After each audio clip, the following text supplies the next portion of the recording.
Going on? It's House, bestrevenuewriter.com. So I just got off the phone with somebody that was in marketing, and one of the biggest goals that they have to deal with is, of course, driving leads for the sales team. Always going to be some kind of miscommunication, and often it comes down to the goals. So here's what happened, and tell me if this sounds familiar. You have one person that handles all of the marketing collateral, the blog, all the materials for trade shows, social media, so on and so forth. Then you have another person that's responsible for taking the calls and the leads and then closing the deals.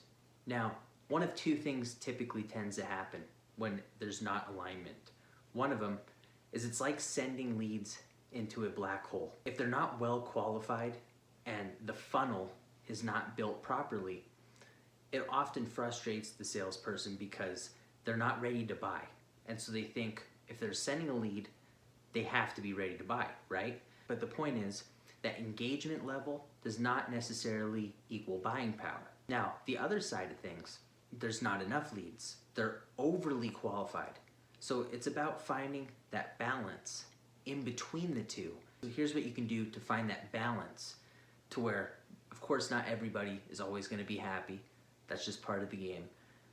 But if you are to have a communication about the KPIs and agree that everybody has the same goal, stream side, depending on how much time you have, even spending time in each other's role to understand the frustrations and pains, things that are not on your timeline, not be due to the other person's incompetence or lack of skill. It might have everything to do with just the reality of the situation, things that can't budge. It's like asking somebody to go to China from California in 2 hours. We know that's not physically possible. Some things are easy to overlook.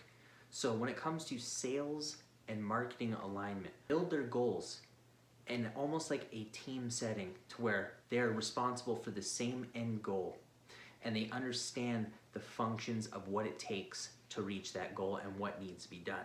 If it's a certain blog post that is driving unqualified traffic, then that is up to the sales and marketing team to come together to produce something that would produce better quality leads. It's hard to visualize and as general as possible so that you can grasp it, but the main point is that you want to have more integration from the start, and it starts with aligning those goals together.